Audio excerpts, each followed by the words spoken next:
I'm Curtis, 32 years old, and until 3 weeks ago, I lived with my mom to help pay bills after Dad passed away. Then my sister Heather showed up with her husband's 6 suitcases and zero warning. "You can take the guest room, or move out," my mother told me that night. "Great if you're out by the weekend," my sister added cheerfully. I chose to leave, but their smug smiles vanished faster than I expected. Now there's panic in their eyes and desperation in their voices. If you're watching this, drop a comment letting me know where you're tuning in from, and hit that subscribe button if family drama makes you feel better about your own situation. Trust me, this story is going to make your family look functional by comparison. 2 years ago, I moved back in with my mom after my father died from heart disease. Dad had always been the mediator in our family, the glue that kept us together despite the obvious favoritism my mother showed toward Heather. When he passed, Mom struggled financially and emotionally. I couldn't bear watching her try to manage the mortgage on her teacher's salary, so I suggested moving back home temporarily to help out. Looking back, I realized what I thought was a temporary arrangement to support my grieving mother had become a convenient solution for her to maintain her lifestyle without making any sacrifices. Mom and I used to have a great relationship when I was younger. I was the kid who never gave her trouble, always did well in school, and helped around the house without being asked. Dad used to tell me he was proud of the man I was becoming. But as the years passed, I noticed a pattern. No matter what I accomplished, it was never quite enough for my mother. When I graduated college with honors in computer engineering, Mom's first comment was, "That's nice, but your sister is considering law school." Heather never actually went to law school. She dropped out of community college after 2 semesters to find herself, which apparently meant bouncing between retail jobs, while Mom subsidized her apartment. Meanwhile, I was working 60-hour weeks at a tech startup, building my career, and still finding time to drive the 40 minutes to Mom's house every weekend to mow the lawn and fix whatever needed repairing. 3 years ago, Heather met Trevor at some corporate networking event. He swept her off her feet with stories about his investment management career and the luxury lifestyle he could provide. Mom was instantly smitten with him too. "Such a motivated young man," she would say. "He knows exactly where he's going in life." This was usually followed by pointed questions about my dating life and comments like, "When are you going to find someone and settle down like your sister?" The first time I met Trevor, something felt off. He had that slick, rehearsed quality of someone who spent too much time perfecting their personal sales pitch. Every conversation somehow turned to his latest deal or acquisition. He drove a car he clearly couldn't afford, and wore watches that I later learned were high-quality counterfeits. But he knew exactly how to charm my mother, bringing her expensive flowers and taking her to fancy restaurants whenever they visited. Meanwhile, I was contributing nearly $2,000 monthly toward the mortgage, utilities, and groceries. I paid for a new water heater when the old one broke, replaced the aging roof that had started leaking, and even funded the kitchen renovation Mom had wanted for years, all while trying to pay down my student loans and build some savings. Yet somehow my contributions became expected invisible, while Trevor was praised for bringing a $30 bouquet once every few months. "Your sister and Trevor are building a real future together," Mom would say. "You need to think about settling down too, Curtis. You're not getting any younger." What she never acknowledged was that my sacrifice was allowing her to maintain her home and lifestyle. Dad had left some life insurance, but not enough to cover the remaining mortgage. Without my financial support, she would have had to downsize significantly. But that reality was never discussed. Instead, I was made to feel like the underachiever, despite being the only one actually supporting our family. I tried dating during this period, but it's hard to build a relationship when you're sharing a house with your mother and working constantly to support 2 people. The few women I did bring home were subjected to uncomfortable comparisons with Heather and interrogations about their career prospects and family plans. After the 3rd potential girlfriend was reduced to tears by my mother's not-so-subtle questioning, I stopped bringing anyone home. Looking back, I should have seen the warning signs, the constant undermining of my accomplishments, the way Heather would call only when she needed money, or help then disappear until the next crisis. The fact that Trevor would spend hours talking about his business success but became evasive when I asked specific questions. But I was so focused on being the good son, on honoring what I thought my father would have wanted, that I ignored the red flags waving right in front of me. And then came that Friday evening that changed everything. I remember that Friday vividly. I'd had an especially grueling week at work debugging a critical system that had crashed and cost the company thousands in downtime. My boss had praised my dedication, even hinting at a potential promotion, but all I wanted was to collapse on my couch, order pizza, and maybe watch a game before sleeping for 12 straight hours. As I turned onto our street, I noticed an unfamiliar luxury SUV parked in the driveway, forcing me to park on the street. Annoying but not unusual, Mom occasionally hosted her book club or teacher friends. What was unusual was the mountain of expensive luggage piled in the entryway as I opened the front door. "Curtis, there you are." My mother's voice carried from the kitchen, sounding oddly high-pitched and nervous. "Come say hello."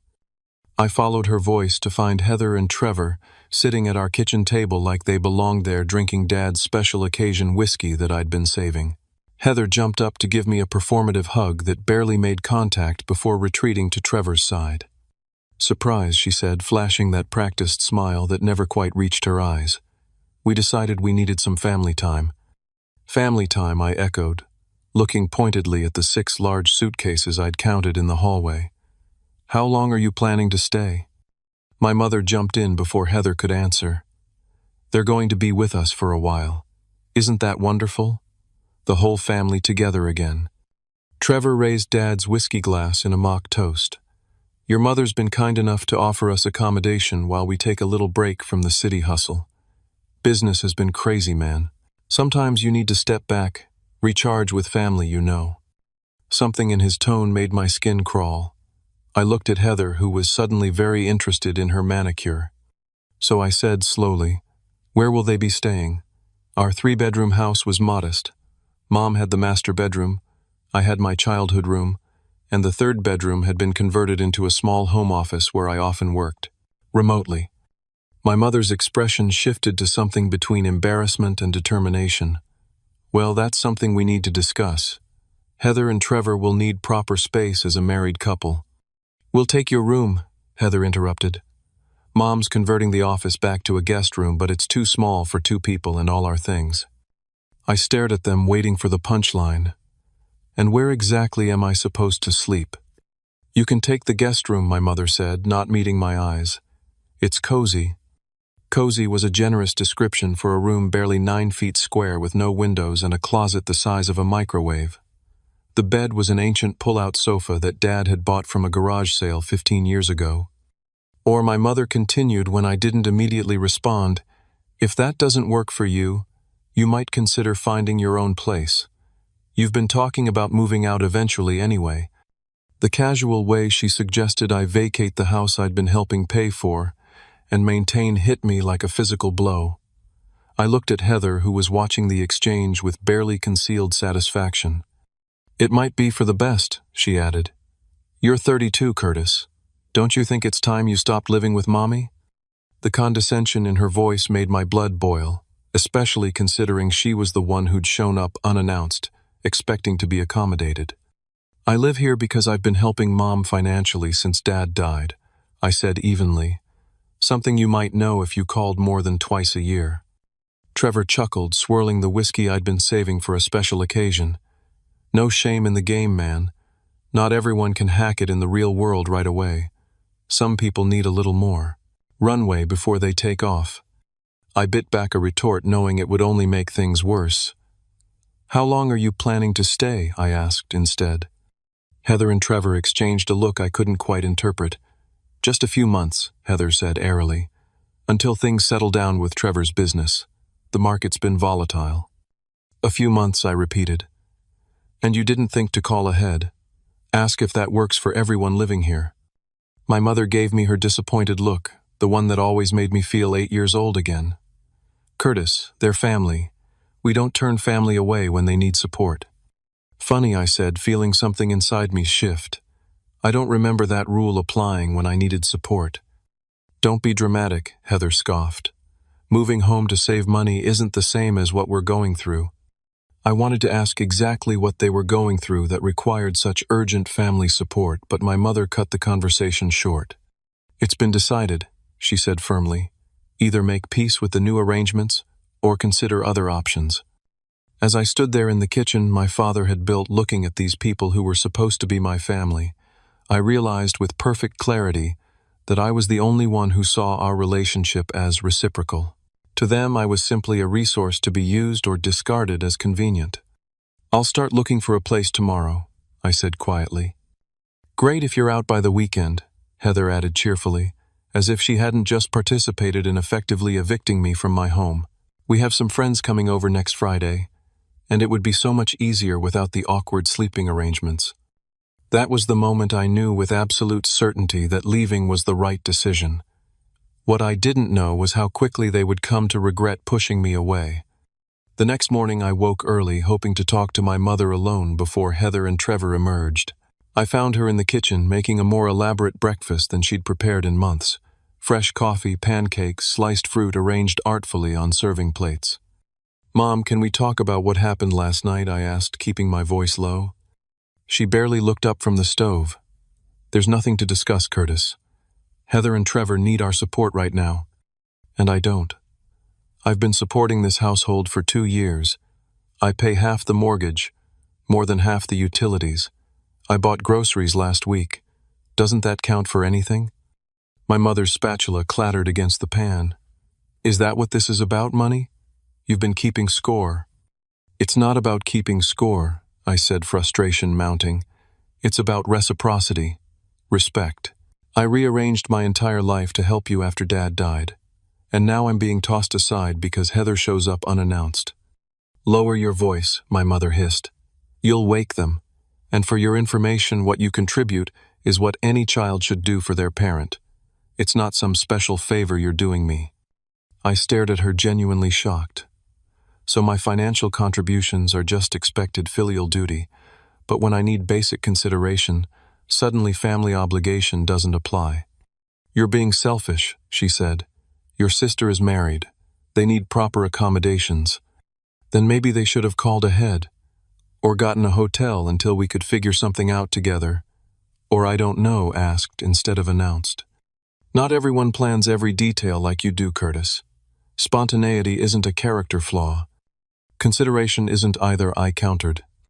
"What's going on?" Heather appeared in the doorway wearing silk pajamas that probably cost more than my entire wardrobe. She made a show of yawning delicately. "Are you two fighting?" "Curtis is upset about the sleeping arrangements," my mother said, immediately softening her tone. "Seriously," Heather rolled her eyes. "It's just a room, Curtis. Don't be such a baby." "It's not just a room," I said. "It's my home. One I contribute significantly to maintaining." "Here we go with the money thing again," Heather sighed dramatically. "Just because you chip in on bills doesn't make you the king of the castle." "Chip in," I repeated incredulously. "I've paid over $40,000 toward the mortgage in the past 2 years. I replaced the roof. I fixed the plumbing. I've essentially been keeping this house functional while you've been, visiting twice a year for holidays." "Not everyone measures love in dollars and cents," Heather snapped. "Some of us actually provide emotional support rather than just throwing money around and expecting gratitude." Trevor appeared behind her, already dressed in designer casual wear that seemed excessive for a Saturday morning at home. "Problem?" he asked, placing a possessive hand on Heather's shoulder. "Curtis is having a meltdown because we're taking his room," Heather said. "Ah, territory issues. Classic." Trevor nodded as if he were a psychologist diagnosing a textbook case. "Look, man, I get it. Change is hard, especially when you've been in a comfortable situation for so long. But sometimes we all need to adapt, right? Survival of the fittest and all that." "This isn't about adapting," I said, trying to keep my temper in check. "This is about basic courtesy and respect." "Respect is earned," Trevor said, his tone suddenly harder. "And from what Heather tells me, you've been coasting in a cushy arrangement here. Time to spread those wings, buddy." Cushy? I couldn't believe what I was hearing. "I work 50 to 60 hours a week. I maintain this house. I support Mom financially. What exactly about that seems cushy to you?" Trevor shrugged. "Living at home in your 30s while some of us are out there building real businesses, real wealth. Different definitions of success, I guess." I looked from Trevor's smug face to Heather's dismissive expression to my mother's averted eyes. Something inside me broke in that moment. Not dramatically, but quietly, like a thread that had been pulling tighter and tighter, finally giving way. You know what? You're right.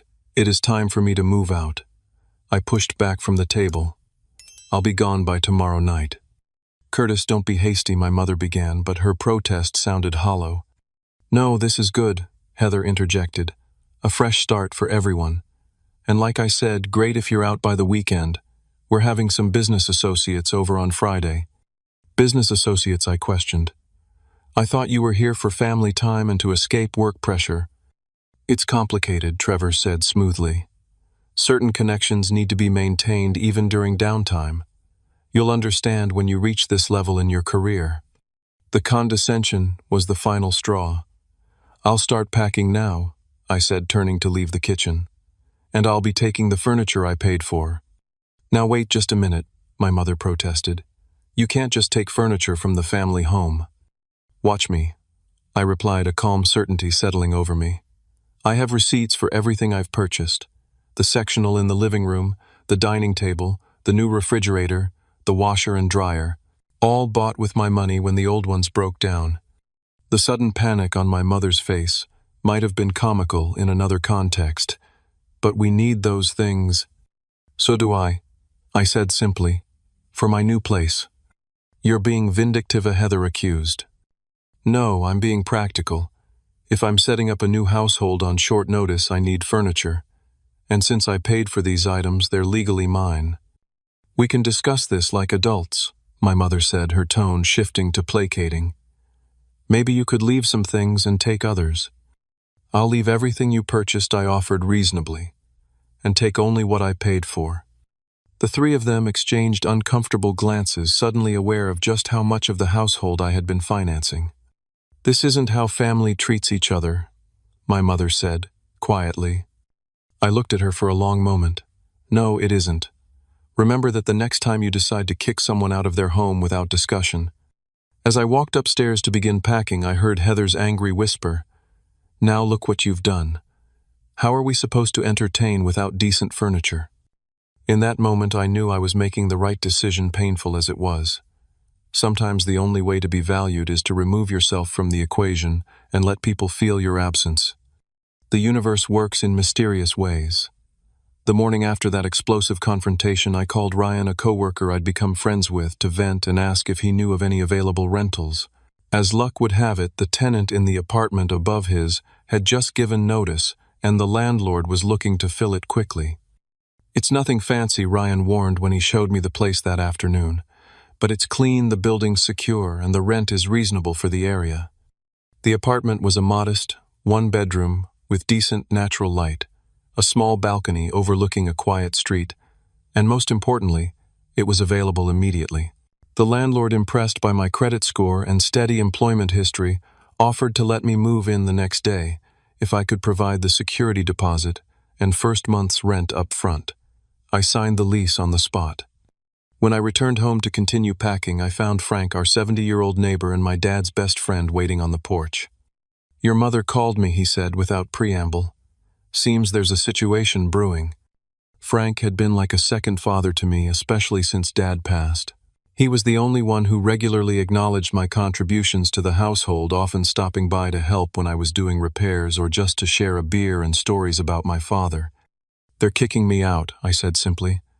Heather and her husband showed up unannounced, and suddenly I'm inconvenient. Frank's weathered face darkened. That doesn't sound like the Laura I've known for 30 years. People change. I shrugged, not wanting to speak ill of my mother despite everything. Or show their true colors, Frank muttered. Your dad always worried about her favoritism toward Heather. Said it would cause problems someday. This was news to me. Dad never mentioned that to me. He wouldn't have. He loved your mother too much to criticize her openly, especially to her children, but he saw it. Frank shook his head sadly. So what's your plan? I told him about the apartment, and he immediately offered his truck and help with moving. I may be old, but I can still lift a box or two, he insisted. The next 24 hours passed in a blur of packing, renting a small moving truck, and transporting my belongings to the new apartment. My mother made a few weak attempts to convince me to leave certain furniture items. The dining table was always meant to be a family heirloom, but backed down when I produced receipts showing I'd purchased it just 6 months earlier. Heather alternated between cold silence and passive-aggressive comments about overreactions and drama. Trevor mostly stayed out of the way, except for one moment when he caught me alone and said, "Smart move, actually. Independence suits a man. No hard feelings, right?" I didn't bother responding. There were definitely hard feelings, and his attempt at casual reconciliation only made them worse. Frank was invaluable during the move, not just for the physical help but for his steady presence and occasional words of wisdom. "Sometimes the family we choose is more important than the family we're born into," he told me as we assembled my bed in the new apartment. "Your father would be proud of you standing up for yourself." Once the move was complete, I sent my mother a formal text informing her I would no longer be contributing to the household expenses. Her response was immediate. "I never expected you to leave completely. We need to discuss the financial arrangements." I didn't reply. There was nothing to discuss. I had my own place now, my own bills to pay. The mortgage she had insisted was my filial duty was now solely her problem. The first few nights in my new apartment were strange, both liberating and lonely. I had forgotten what it felt like to have complete privacy, to not worry about someone questioning my comings and goings or judging my choices. I could leave dishes in the sink if I wanted, stay up late without concern about disturbing others, invite friends over without advance warning. I used the sudden freedom to reconnect with friends I'd neglected while juggling work and family responsibilities. I joined a local rock climbing gym, something I'd wanted to do for years but never had time for. I started cooking real meals instead of the quick sandwiches I'd gotten used to eating between work and house repairs. At work, I found myself more focused, less distracted by texts from my mother about broken appliances or household needs. My manager noticed the change, commenting on my increased productivity and asking if I'd be interested in leading an upcoming project. About a week after the move, Jessica from the UX design team caught me in the break room. We'd collaborated on several projects and had a friendly rapport, but I'd always been too busy with family obligations to pursue anything more. "I heard you moved," she said, stirring her coffee. "New place treating you well?" "It is," I replied, surprised she knew about my situation, just getting used to having my own space again. "Ryan mentioned you're in his building now. That's a nice area." She hesitated, then added, "A bunch of us are going to that new gastropub on Friday after work. You should join us." For the first time in years, I didn't have to mentally check if my mother needed anything or if there were house repairs waiting. "I'd like that," I said, feeling a long dormant part of myself awakening. Friday night with Jessica and the others turned into Saturday brunch, which turned into a museum visit, which somehow became dinner at my new place. For the first time since my father died, I felt like I was living my own life rather than just maintaining someone else's.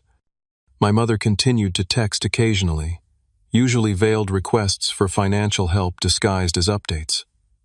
"The water bill is much higher now for some reason," or "the lawn service wants twice what we were paying before." I responded politely but firmly that I had my own expenses now and couldn't contribute to 2 households. 3 weeks into my new life, I had established a routine that felt both productive and genuinely satisfying. My apartment was fully furnished and organized. Jessica and I were cautiously exploring what seemed to be developing into more than friendship. Work was going well with the promotion now officially on the table. Then Frank called, his normally steady voice uncharacteristically tense. "Curtis, I think you should know there's something not right happening at your mother's house." And just like that, my carefully constructed new reality began to crack. "What do you mean, not right?" I asked Frank, feeling my stomach knot despite my determination to stay detached from my family's drama. "There've been arguments," Frank explained. "Loud ones late at night. Heather crying, Trevor shouting, your mother trying to calm them down." This wasn't particularly surprising given the personalities involved, but Frank's next revelation was, "And there've been visitors. Men in expensive suits who don't look friendly. They come asking for Trevor, looking agitated. Last time, one of them pounded on the door for nearly 10 minutes before leaving." "Did you talk to my mother about it?" Tried to Frank's side. She brushed me off, said it was just business associates and everything was fine. But Curtis, I've been around long enough to know the difference between business meetings and something more concerning. I thanked Frank for the information but decided it wasn't my problem. They had made their choice clear when they pushed me out. Whatever was happening now was their responsibility to handle. 2 days later, that resolution was tested when I ran into Michael Chen at the coffee shop near my office. Michael and I had worked together briefly at my previous company before he moved to a position at a major financial firm.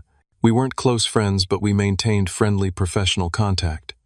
"Curtis, long time no see," he greeted me warmly.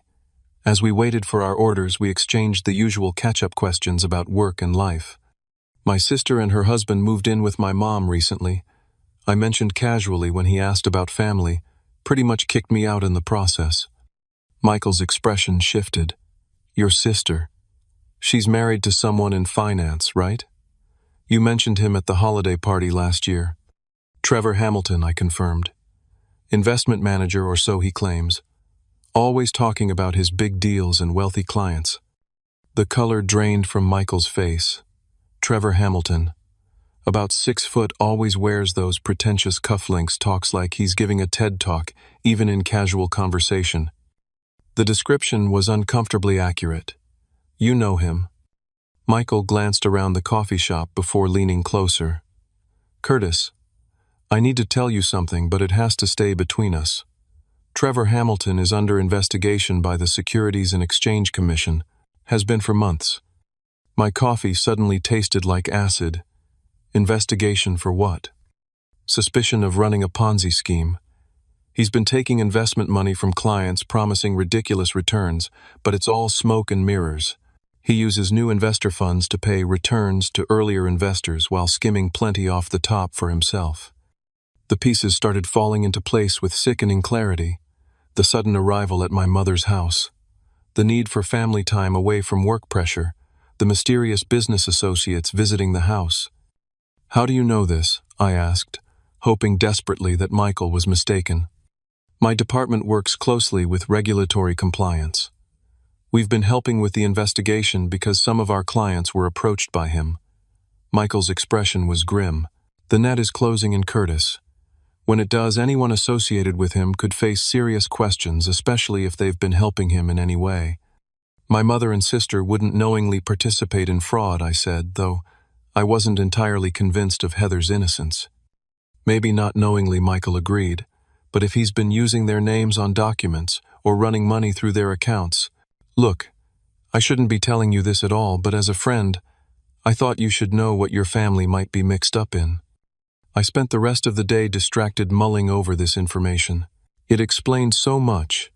The lavish lifestyle Trevor and Heather had been living despite her sporadic employment history, the sudden need to take a break from the city, the mysterious visitors Frank had mentioned. That evening I called my mother, deciding a direct approach was best.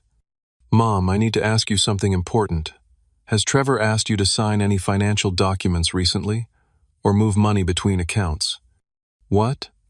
No, of course not," she replied, though her voice hitched slightly in a way I recognized from childhood, the same tone she used when claiming she hadn't had time to look at my report card, while Heather's was prominently displayed on the refrigerator.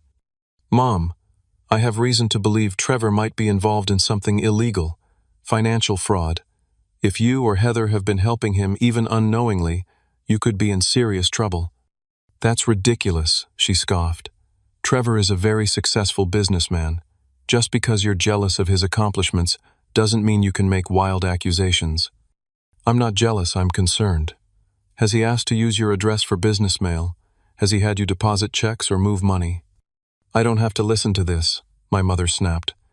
"This is exactly why Trevor said you left, because you couldn't stand seeing your sister happy and successful while you're still struggling." The conversation deteriorated from there, ending with my mother hanging up, after telling me not to call again, unless I was ready to apologize for slandering Trevor. I sat in my quiet apartment, torn between anger at being dismissed and genuine worry for my family. Despite everything, I didn't want them to face legal consequences for Trevor's actions. But what could I do if they refused to listen?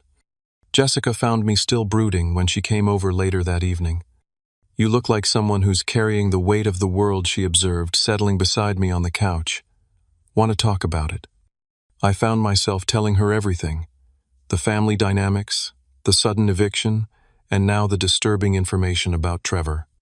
So even though they treated you terribly, you're worried about them, she summarized when I finished. That says a lot about your character, Curtis. Or about my inability to let go, I said, ruefully. It's not about letting go. It's about doing the right thing even when people don't deserve your consideration. Jessica squeezed my hand. So what are you going to do? I don't know, I admitted. They won't listen to me. My mother thinks I'm just jealous, and Heather will believe whatever Trevor tells her. Then maybe you need more concrete evidence before approaching them again, Jessica suggested. Something they can't dismiss so easily. It was sound advice, but gathering evidence about a potential financial criminal without alerting him seemed beyond my capabilities. Still, the seed of an idea had been planted. If I couldn't convince them with words alone, perhaps I needed something more substantial. Little did I know that the decision would soon be taken out of my hands in the most unexpected way possible. 3 days after my conversation with Michael, I was finishing dinner when my doorbell rang unexpectedly. Opening the door revealed the last person I expected to see. Heather, makeup streaked from crying hair, disheveled, looking nothing like her usually polished self. "Can I come in?" she asked in a small voice I barely recognized.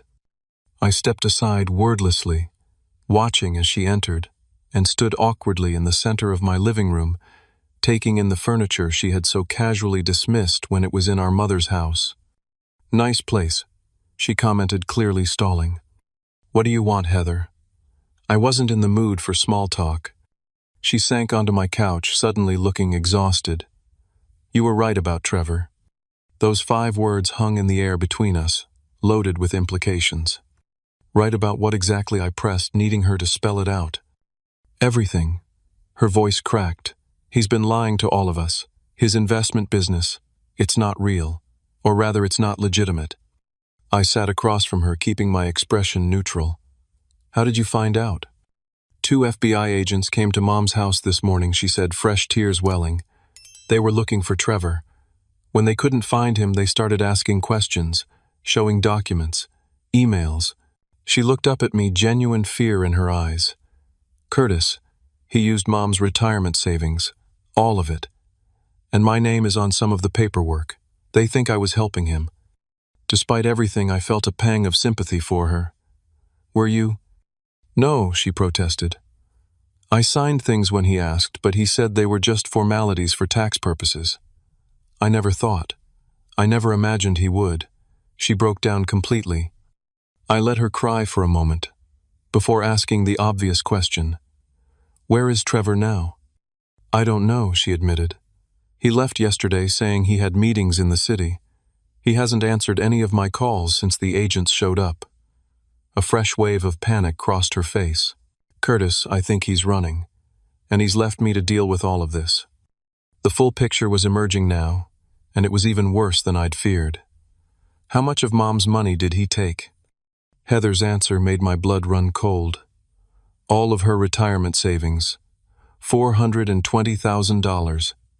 He convinced her it was a special investment opportunity just for family. Promised to double it within a year." Jesus, Heather. I ran my hands through my hair, trying to process the magnitude of the disaster. "Why didn't you tell me the truth when you first showed up at Mom's, that you were hiding from investors, not taking a break from work pressure?" Her shoulders slumped. "Trevor said we needed somewhere quiet to regroup. Somewhere his associates wouldn't think to look while he sorted things out." She looked up, guilt written across her face. "He said having you there would complicate things, that you asked too many questions.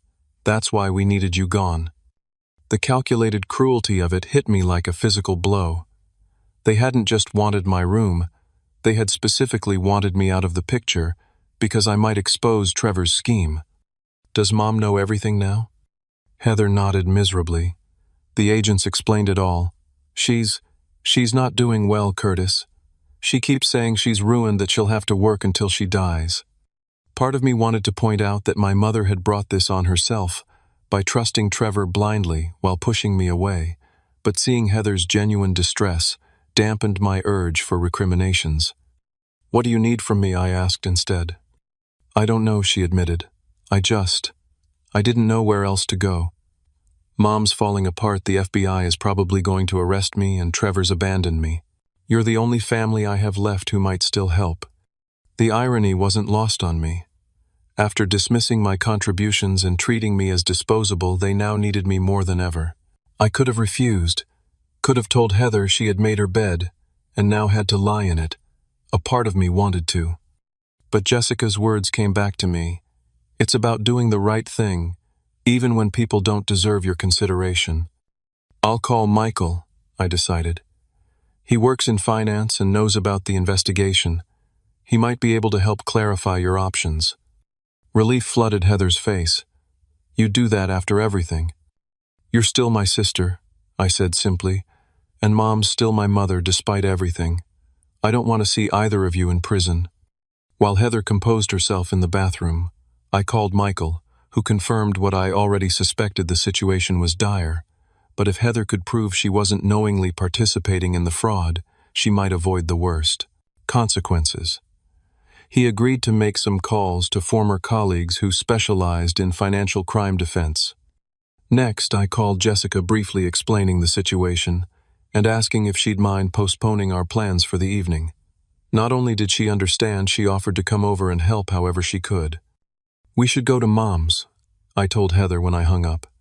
"If Trevor comes back or if those business associates show up looking for him, she shouldn't be alone."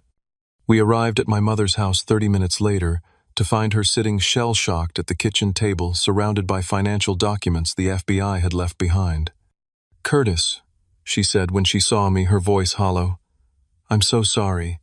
You tried to warn me." I set aside my complicated feelings and focused on the practical steps we needed to take. "Mom, we need to know exactly what Trevor had access to. Bank accounts, credit cards, property deeds, everything." With Jessica's help, we spent the next few hours creating an inventory of the financial damage. The picture that emerged was grim beyond the retirement savings. Trevor had opened credit lines in both my mother's and Heather's names, maxed them out, and even taken a second mortgage on the house using forged signatures. He said the papers were for a joint investment account, my mother kept repeating, as if trying to convince herself she couldn't have been so thoroughly deceived. Around 11 that night, as we were still sorting through the mess, headlights swept across the living room window. A moment later, the front door opened, and Trevor walked in freezing when he saw all of us gathered around the dining table I had nearly taken with me. "Family meeting?" he asked, attempting his usual charm despite the obvious tension in the room. "Heather, baby, I've been calling you. What's going on?" "The FBI came looking for you," I said before Heather could respond. "They've explained your little investment scheme to Mom and Heather." Trevor's expression flickered just for an instant before resetting to concerned confusion. "There's clearly been a misunderstanding. My business dealings are completely legitimate." "Save it," Heather said, finding her voice. "They showed us the evidence, the fake accounts, the shell companies, everything.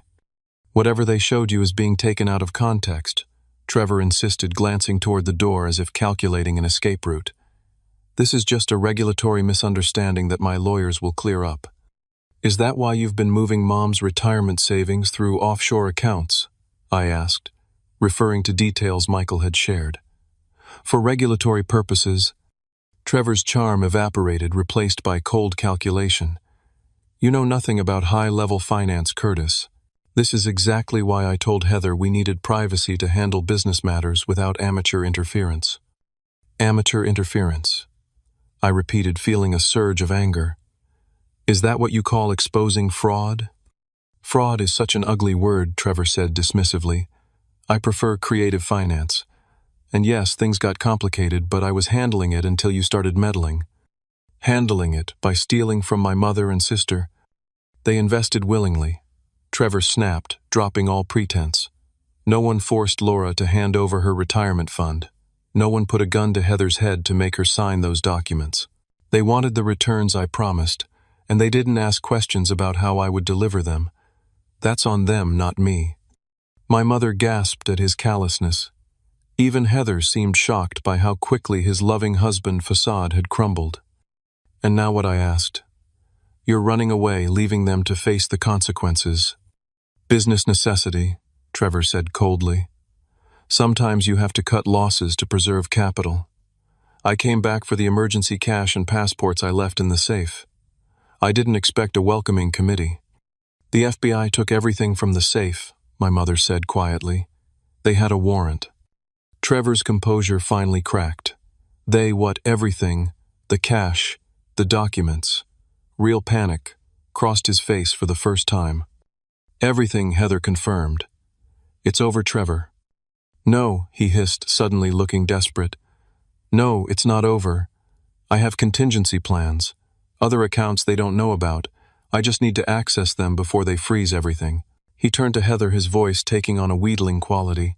Baby, remember that account we set up in the Caymans? The one in your grandmother's maiden name. I need you to come with me just for a few days to access those funds. Then we can disappear, start fresh somewhere new. The naked calculation in his voice, the absolute lack of genuine feeling for my sister, as he tried to use her as a tool for his escape, filled me with cold fury. I had been recording the entire conversation on my phone from the moment he entered, initially planning to gather evidence to help Heather prove she wasn't a knowing accomplice. Now I had captured something far more damning. It's too late for that, I said, holding up my phone so he could see the recording in progress. You just admitted to the fraud, to fleeing prosecution, and to having hidden accounts. I'm sure the FBI will find this very interesting. Trevor lunged toward me, but Jessica, who had positioned herself near the kitchen doorway, was faster. She pressed the panic button on the alarm system I had installed for my mother last year, another contribution that had gone unacknowledged, sending an immediate alert to the police.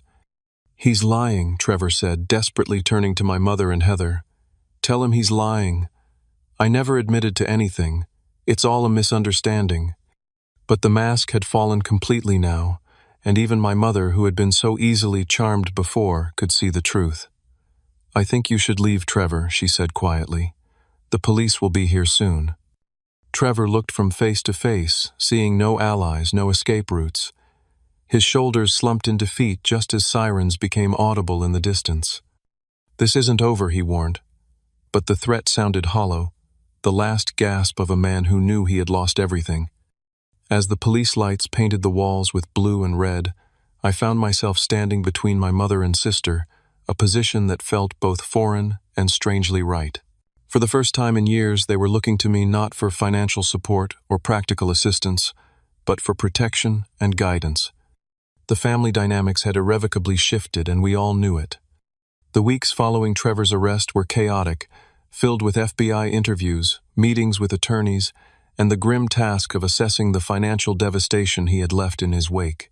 The charges against him were substantial wire fraud, money laundering, identity theft, and investment fraud, among others. His bail was set so high that he remained in custody, unable to continue his escape plans. Thanks to the recorded confession and their cooperation with authorities, both my mother and Heather avoided criminal charges, though they still faced the daunting prospect of financial recovery. The retirement savings were gone. Most of the credit card debt would stand. And while they might eventually recover some money through restitution, the legal process would take years. I don't know what I'm going to do. My mother confessed one evening as we sat at her kitchen table reviewing her finances for what felt like the 100th time, at my age starting over financially. It seems impossible. There was a vulnerability in her voice I hadn't heard before, a recognition that the comfortable retirement she had planned was now a distant dream, the security she had taken for granted, and that I had helped maintain before being pushed aside, had evaporated. We'll figure it out, I promised, though I wasn't entirely sure how. You're not alone in this. My mother reached across the table to grasp my hand, her eyes filled with tears. I treated you terribly, Curtis. I let Heather and Trevor push you out of your own home. I dismissed everything you've done for me these past 2 years, and still you came back to help. Why? It was a fair question, one I had asked myself repeatedly, in the dark hours of the night. Why had I returned to help the people who had discarded me so easily? Because it was the right thing to do, I said simply. And because despite everything you're still my family. I don't deserve that kind of loyalty, she admitted. Maybe not, I agreed. But relationships aren't always about what people deserve. Sometimes they're about what people need, and right now, you need support. The conversation marked a turning point in our relationship. For the first time, my mother seemed to see me clearly, not as the less favored child or the convenient source of financial support, but as the person I had grown to be with strengths and values worth acknowledging. Heather's transformation was even more pronounced. The collapse of her marriage and the public humiliation of Trevor's arrest seemed to have stripped away the entitled attitude she had cultivated for so long. She found a job as an administrative assistant, modest compared to the lifestyle she had enjoyed with Trevor, but stable and legitimate. I never really knew what Trevor did. She confessed one day, as I helped her move into a small apartment she could afford on her new salary. I didn't ask questions because I was afraid of looking stupid and because I liked the benefits too much to risk them. That's how con men operate, I told her. They count on people not asking questions. You asked questions, she pointed out. From the beginning, you seemed to sense something was off about him. I didn't want to be right, I assured her. I would have preferred for him to be exactly what he claimed to be for your sake. Heather paused in unpacking a box, looking at me with newfound respect. I've been a terrible sister to you, Curtis. All these years I've been jealous of how together your life is, how steady and responsible you are. Instead of learning from you, I resented you for making me look bad in comparison. The admission surprised me. You were jealous of me. I always thought Mom favored you. She did, Heather acknowledged. But I think deep down she respected you more. She just didn't know how to show it, and I resented that too. That even though I got more attention, you still somehow had her respect. These conversations with my mother and sister didn't erase the past hurts, but they created space for a new kind of relationship, one based on honesty and mutual respect, rather than obligation and expectation. Frank became an unexpected pillar of support for all of us during this period. His steady presence and practical wisdom helped my mother navigate the emotional aftermath of betrayal, and he often reminded us of my father's belief in family resilience. John always said the Reeves family could weather any storm. If they faced it together, he would say. He'd be proud to see you three supporting each other now. As for me, I maintained my independent life in my apartment, continuing to build my career and relationship with Jessica, who had proven herself extraordinary through the entire ordeal. Far from being scared off by my family drama, she had rolled up her sleeves and jumped in to help, demonstrating a compassion and strength that made me fall for her even more deeply. Most women would run screaming from this much family chaos, I told her one night as we relaxed on my balcony watching the sunset. I'm not most women, she replied with a smile. And honestly, seeing how you handled everything, putting aside your justified anger to help your family when they needed you, that told me everything I needed to know about your character. 6 months after Trevor's arrest, life had found a new rhythm. My mother had taken a part-time job to supplement her remaining savings and was living more modestly but sustainably. Heather had been promoted at work and was slowly rebuilding her credit. I had accepted the promotion at my company and was mentoring a team of junior engineers. We gathered for dinner once a week, sometimes at my place, sometimes at my mother's occasionally, at a restaurant when we had something to celebrate. These weren't the tense, performance-driven family meals of the past, but genuine opportunities to connect and support each other. During one such dinner, my mother raised her glass in a toast. To Curtis, she said, her voice steady but emotional, who taught me that true family strength isn't about appearances or status, but about being there for each other when it really matters. Heather added her own toast, to second chances and hard lessons, and to building something real even if it's simpler than what we thought we wanted. As I looked around at these imperfect healing relationships, I realized the profound truth that had emerged from all the pain. Family isn't defined by obligation or blood alone, but by mutual respect and the willingness to see each other as we truly are, flaws, strengths, and all. The relationships worth having are those where people value you for yourself, not for what you can provide or how you make them look. The greatest freedom I had found wasn't in leaving home or establishing independence, but in setting boundaries that allowed me to give from choice rather than obligation. By walking away when I was taken for granted, I had paradoxically created the possibility for authentic connection when I chose to return on my own terms. Have you ever had to walk away from someone you loved in order to be valued properly? Or have you stood by family despite being treated unfairly? I'd love to hear your stories in the comments below. Sometimes the hardest family decisions teach us the most important lessons about self-respect and genuine connection. If this story resonated with you, please hit that like button and subscribe to hear more real-life experiences. And remember, sometimes the family that truly appreciates you isn't the one you're born into, but the one you build through mutual respect and understanding. Thank you for listening, and may your own boundaries always be respected.